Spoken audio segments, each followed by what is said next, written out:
So we're still, of course, doing this on the Friday morning, very much after the aftermath. And there still hasn't been overly too much reaction, really, from the Conservatives, at least yet. Ultimately, this will be very, very bad news for the Conservatives. Like I say, even though they did manage to hold Uxbridge, this was only by about, 400 votes. It wasn't exactly a complete and utter runaway win. And as I explained in the video about this on the Friday afternoon, talking about this, it goes to show you how important tactical voting is, and that if you really are determined and you want the Tories gone, in some cases you are going to have to vote Labour, and in some other cases you're going to have to vote Lib Dem. you know because of where I live, it's a very, very, safe Labour seat. But if I was somewhere else and I had to vote Lib Dem, then I would vote Lib Dem. Um, there is no doubt in my mind that it would be the easiest decision in the world. Even if I was not a Labour Party supporter, if I wanted to get rid of the Tories, it's the easiest decision in the world to vote tactically and vote Labour. You may not agree with them 100%, but that's politics, as I always say. You do not get everything you want, but there's many people on the left who seem to think that that should be the case, and it's really disappointing. But that's, as we said, a discussion for that particular video. Maybe we'll talk about it more. Maybe we've probably talked about it on this morning's Good Walk, on this morning's Good Morning Walk. Well, we don't know yet, of course. Like I say, I've yet to do that. But the instant reaction, I think, and at least certainly the good reaction we want to see is, of course, very, very deep concern in the Tory party, but of course, potentially what they might want to do, because it gives us ideas about how we can react and what we should do. So we're going to go over to Conservative Home and have a look at their coverage in the very much aftermath of this by-election defeat and see how they are covering it. And one, interestingly enough, is one comment that I want to go over, because, as I said before, this is a very, very conservative website. And look, if you are progressive and you make an account and you start commenting, well, you get taken out pretty quickly. If you are not pro-Tory, they very quickly suss you out pretty quickly and take you out. So the fact that this comment got through and has sort of remained, I don't think this is from someone who is sort of a progressive or is trolling, but I do generally believe it is someone who is a conservative that shows the complete dissatisfaction, not only with the Tory party, but the problems even they will have to overcome potentially at this upcoming general election. But like I say, these three by-elections, even though it was 2 out of 3, it's still a very, very bad loss for the Tories. That is for sure. So before we go diving into this and sort of the reaction that we are going to see from Conservative Home, probably for the next 2 or 3 days at least, like I say, please do remember to click on the like, share, and subscribe button. And of course, down below, there are links to my Patreon page and an donation link called Buy Me Coffee, where you can buy me coffee. And of course, there is the one-off donation link for YouTube called the YouTube thank you button. There is the Pony Club down below. There is the Patreon page. And of course, as always, you can always click the like and share button. That always helps out the channel. So, as always, let's crack on into this. This comes from Conservative Home, and of course, is covering the immediate aftermath. So the Conservatives lose Selby to Labour and Somerton to the Lib Dems, but cling on in Uxbridge. So expectations can shape reality, and the Conservatives were braced to lose yesterday's by-election in a treble 3-0. Instead, they lost to 2-1, and Rishi Sunak will be relieved by that outcome. How should the rest of the party take it? And remember, as I always say, this is why we go to Conservative Home. They do very, very much a lot of outreach. This is sort of, a pro-conservative, website. That's the whole reason we cover it, because they tend to do a lot more, shall we say, sane and more sensible reporting occasionally when it comes to sort of the more rabid, shall we say, conservative supporter fan base. And you get a lot more, I think, sanity in some cases from Conservative Home, rather than having to dissect the madness that takes place on other pro-conservative websites. But Even they, as you're about to say, very worried about this result. So let's continue.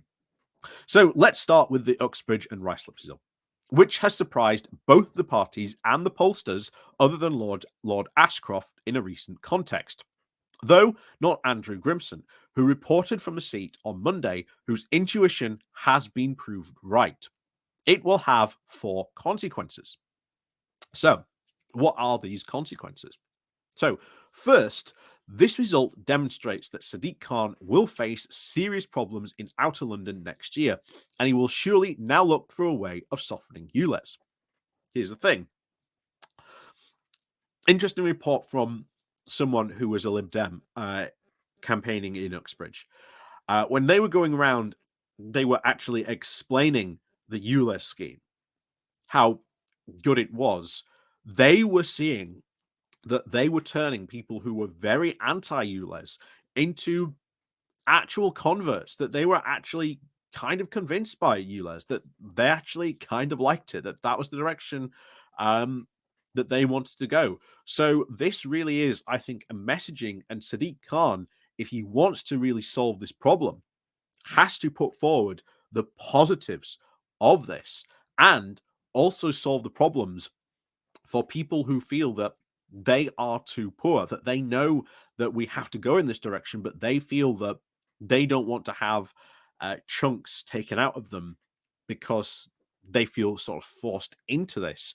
But they're not, and there's a lot of positives around it. So Sadiq Khan has, to be honest, I think a lot of work to do, to be honest. But at least he's, shall we say, seen this problem now. But we'll see what happens in that upcoming mayoral election. So, second, it is a helpful result for Rachel Reeves, who has prioritised orthodox economic management over net zero emissions, and a setback for Ed Miliband, who wants the Labour government to spend 28 billion on furthering the latter as soon as possible. Well, I don't think this argument that he's alluding to, this argument between Reeves and Miliband, that many Conservatives are saying is going to be a big problem for Starmer. I don't really see it being a problem. Rachel Reeves, as we've said before, is going to be the most greenest chancellor we have ever had. And the idea that there is opposition, or at least Reeves and Miliband are going to be butting heads, that's not really true. On the whole climate spending and sort of, again, the net zero stuff and getting forward to net zero, Reeves and Miliband are on the same page. Now, Miliband might not get the 28 billion that he wants, but he's not going to get nothing, I think. While we might see maybe a reduced budget, I still think there's a lot of good stuff to come. Of course, we get the sovereign wealth fund that Keir Starmer is going to set up, the whole UK green energy company that, again, they are going to set up. Then again, there is a lot of other good stuff that Miliband can push for. The decarbonisation of the steel industry, you know, I'm a big fan of that. I still think that is entirely possible and still doable under the upcoming Labour government. So, thirdly, and most importantly, it confirms that while voters will back net zero in principle, they won't do so in practice or when a policy interferes or at least initiates, or these policy initiatives tear chunks out of their household budgets. This is the unfortunate reality we are going to have to live with. And as I've said before, even Green campaigners, I think, really struggle coming to terms with this. Like, how can you not support a green policy? Well, someone might not support a green policy because that means that they have to buy an electric car and they can't afford to buy an electric car. Very often, the response from someone who is, well, green, and I've seen this take place. I've seen it happen in Sheffield one time, which is kind of funny. I was just sitting watching the Green Party campaigning about this. Just randomly sat and I saw this conversation take place. But they were campaigning, and the guy goes, well, you should switch to a green car. And the guy's response was, "Oh, I can't afford a green car." And he goes, "Oh, well, you should take public transport, but I can't take public transport to get to my work, nor can I, use it to then drop my kids off at school, etc., etc." And he seemed to have at least no comeback to this, or the And that seems to be the general serious admission that a lot of these people really have, and it's a difficult conversation. I will admit it's a difficult conversation, but it is something that green people, or at least even myself who support green policies, sometimes we have to be careful that there are going to be people who, for very practical purposes, are going to be very, very put off by not voting for green initiatives. And that before we can even get them to vote on those green initiatives, we have to do other things first so that then they feel more comfortable voting for green initiatives. Now, that doesn't mean you have to put that on the back burner. It means that we have to put massive, massive infrastructure support into building infrastructure for green cars, into making green cars a lot cheaper, into building and not only building more public transport, but getting more public transport out there, making it more reliable for people to use. So that is what, honestly, the Greens really should be, or at least pro net zero people, including myself. And I do want that. I've said before how important infrastructure really is to people's lives. They need to really focus on first, and then eventually it will be easier to get them on board with more net zero policies. Sometimes, as they say, some of these people are putting, shall we say, the horse before the cart. But that is what has apparently also happened in Uxbridge. Apparently, the Greens. I'm not sure how true this is or yet. Still hasn't been fully confirmed, but apparently the Greens in Uxbridge were very anti ULEZ. That apparently had a lot of potential impact why they pulled in so many votes. But back into this. So, fourth, it will give heart to those within the government who want to rebalance the three-legged stool of energy policy. During recent years, the stress has been on net zero targets at the expense of security of supply and affordability. My take has long been that politicians, whatever party, will back off targets when or if they meet voter resistance. Uh, and again, this is where like voters, and I've said, just stop oil, really lose public support. I understand the message, I understand it, but when you had Just Stop Oil doing all this stuff, Extinction Rebellion, really, stopping people getting to work, causing them to delay, all kinds of stuff going on, they lose public support, and then it turns people off their messaging. I've said this before. There's a point where they go too far, as even if it is for such a good cause, you turn people off your messaging. And I've said it a couple of times. If instead they spent more on public outreach, trying to get their message across to people, to get people to understand their message, as they did sometimes on putting all their pressure in, all their effort into these protests, they wouldn't have to have these protests because the public would be massively on board and massively in favor in this. Now, we know this is turning. We know that the public are going on this direction, but they are meeting a lot of resistance, partly because, as I said before, in the whole, net zero. So instead, we need to sort of focus on what is going to help get people to backing more net zero. And in many cases, it is improving public transport and building more transport infrastructure. So it's not that you say no to net zero, it's maybe you deprioritize some projects in prioritizing other policies, because it's then easier if you get those policies in place, because then it's easier to get people on and back other policies. So again, we'll see. But it continues. The shape of the events in Holland could be replicated here. Um, of course, the nearer the time a target is, the more vulnerable to events. Look no further than the pledge to ban the new controversial petrol and diesel car engines and vans will be banned from sale from 2030. Team Starmer will doubtless suggest this morning that if a general election takes place next year at the same time as a mayor election campaign, voters in Uxbridge and South Ruislip may vote Labour in the former and otherwise in the latter. They could have a point. Yesterday's by-election gave voters a vehicle to protest against the ULEZ. And the mayoral contest alone might fulfill that purpose in the event of a May 2024 election. That may very well be the case. That could be the case. I do agree with that assessment that if you want to protest against the ULEZ, as certainly we saw in the Uxbridge by-election, that seemed to be the case, that they were unhappy about the ULEZ, which is why, as we said, the Greens apparently were standing on an anti-ULEZ platform.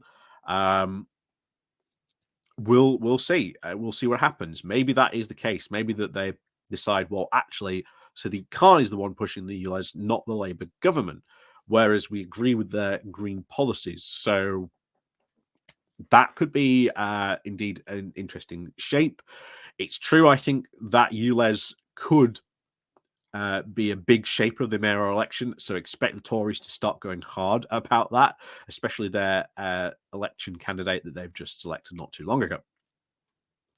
So the emergence of the ULEZ as a result-shaping issue in London is a reminder of the volatility of politics.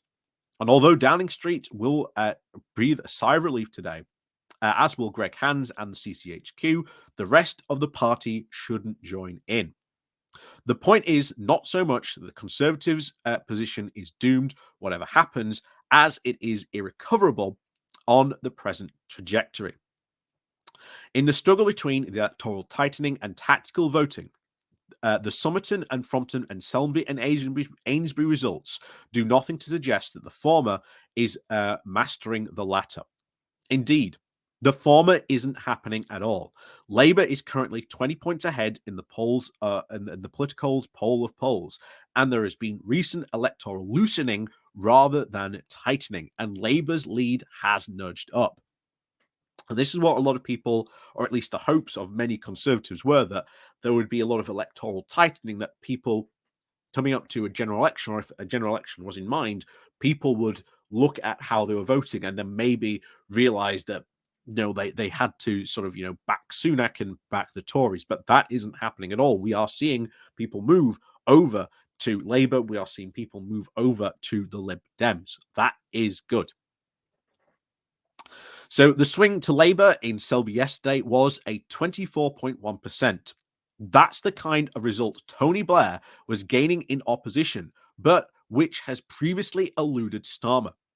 And it would suit him nicely if the Liberal Democrats beat the Conservatives next year in seats in which Labour hasn't a hope. They have taken Somerton with a 29-point swing, just below the recent one to them in Tiverton and Houghton. And this, I think, who is worrying the Tories more at the moment? Is it Labour or is it the Lib Dems? And I generally think it's the Lib Dems, because I really do think Starmer should look at seats where he cannot win.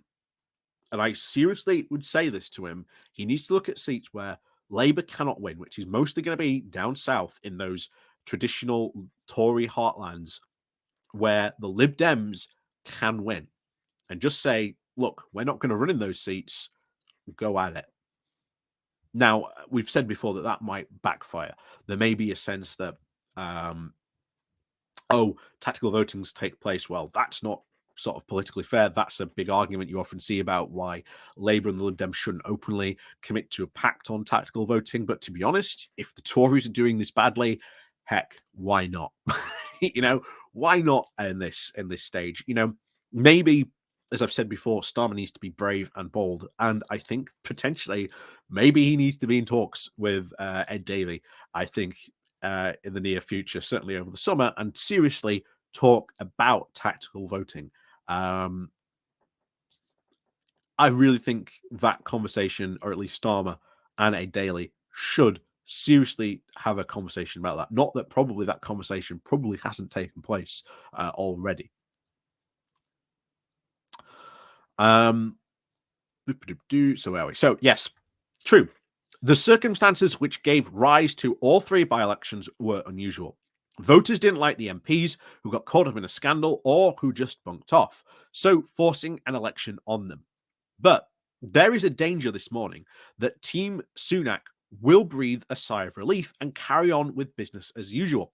So running into the autumn's party conference with the 5 pledges and little else. there will be a temptation to delay the cabinet changes, which may be fine, but there will also be one to minimize them when they come, which wouldn't be. As matters stand, the Prime Minister is on course to be ejected from Downing Street, and to date, he hasn't set out a view of the challenges facing Britain and how his government plans to tackle them. Which, to be honest, bear in mind, if there's a general election round the corner, it's kind of strange to see. Starmer and Labour are already on this, and I wish they would give a little bit more to their policy proposals. They have said, "Oh, we're going to do this," but I wish they put, shall we say, more meat on the bone. Yes, they've got what they would like to do out there, but they need to put more meat on the bone. They need to start talking about their policies a bit more. And to be honest, people who say, "Oh no, you can't do that because the Tories might steal them," um, no, the Tories would not steal them at this too late stage. And if they did, Labour can just call them out on it. And I think they absolutely should, because the Tories will only water down a Labour policy, and ultimately you can say, well, look, you can either have this really watered down policy, or you can have this even better policy. And that is what Labour should be selling to the country, that we are the better obvious choice to the country, which is what they need to really, I think, start doing. Because Sunak hasn't got a single plan at all in place. There is no policy proposals that they have put forward. They are fighting like cats and dogs amongst themselves. They cannot even agree on policy proposals of what to put forward. They've got nothing. Sunak's 5 pledges haven't really been fulfilled. That he's got nothing to show for them. But here we go, back to it. So instead, he has stuck to his five promises, or his 5 priorities. And that plan may have well made sense when he first entered number 10, but it is running out of steam. A narrow win in Uxbridge doesn't change the bleakness of this proposition, though it is certainly a reminder that Labour has a weakness and can be identified and punished. During the mid-Thatcher period, her ministers divided into consolidators and radicals, and Sunak and his team have no choice but to be radical. After all, there's nothing much in his present position to consolidate. And that is really, I think, the sense you get from the Conservatives, at least a more, shall we say, sensible Conservative commentator, that in reality, we've only narrowly just held on to Uxbridge. This really isn't a victory to celebrate. Sunak and the team and CCHQ need to get their act together. But to be honest, as we've said before, they can't. The Conservative Party is in such a mess. As I said before, I think if this had been a clean sweep, if there's been a 3-0 victory, then all chaos, I think, would be breaking loose this morning. But trust me, I think you are now going to start getting Conservatives pulling in radically different directions, which is only going to fracture the party even more. And the more that happens, the more it is better for us. Now, I did say there was a very interesting comment, and I do want to go over this comment because I think it once again amplifies the deep divisions in the Conservative Party. So this is where it comes. So I think yesterday shows that all around the country, voters are deliberately and tactically checking who can remove the Conservatives from office and voting for them. The same happened in the local elections.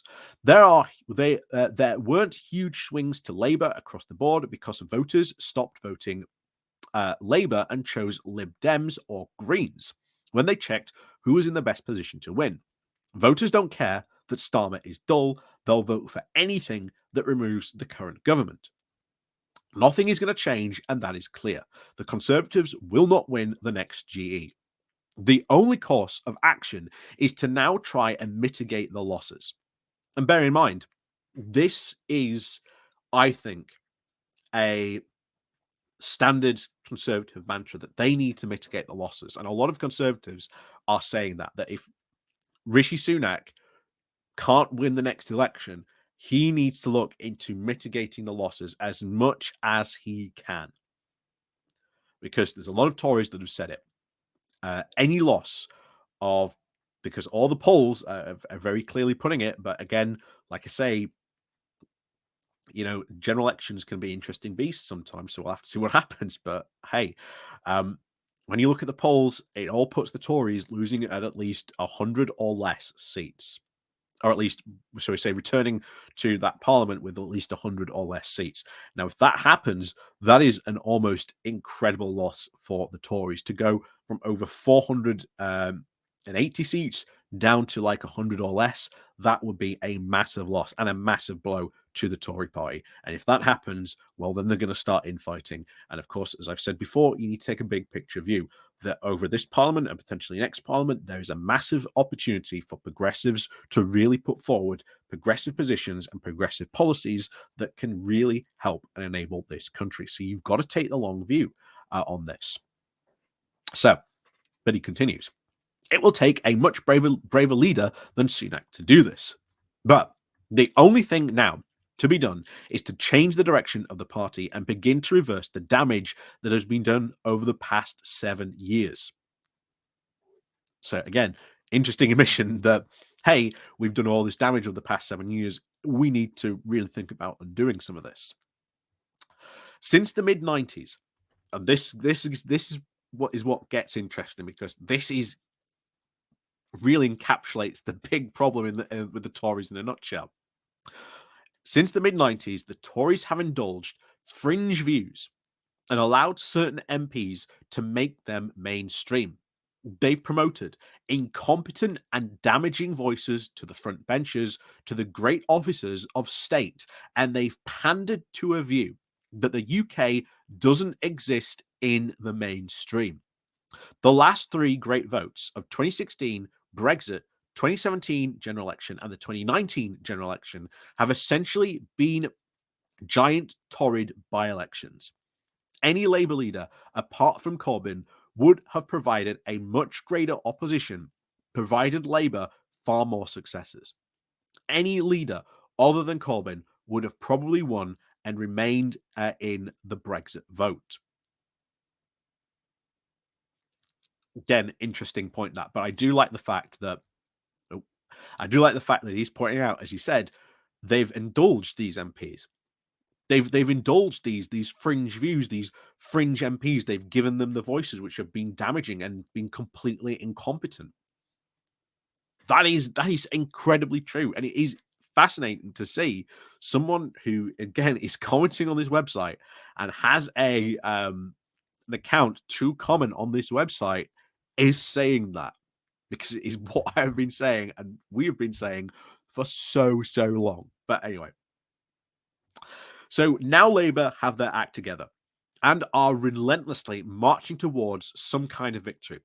Probably not a landslide, but a double-digit victory. To begin with, the Conservatives need at least a strong leader capable of bringing change. They need a front bench that consists of talent picked because not because of slavish loyalty. They need to talk about things that matter. Braverman needs to go immediately. See, Braverman's not even popular amongst the large majority of the Conservative Party. The likes of Lee Anderson need to be kicked out. Wow. Of any kind of office and purged. Oof. The only way is to offer proper pro-business policy that consists of closer ties with Europe, decent immigration, strong regulation of the economy. If they don't, and they continue talking about culture wars and scoring points with hard right tabloids, they'll be massacred.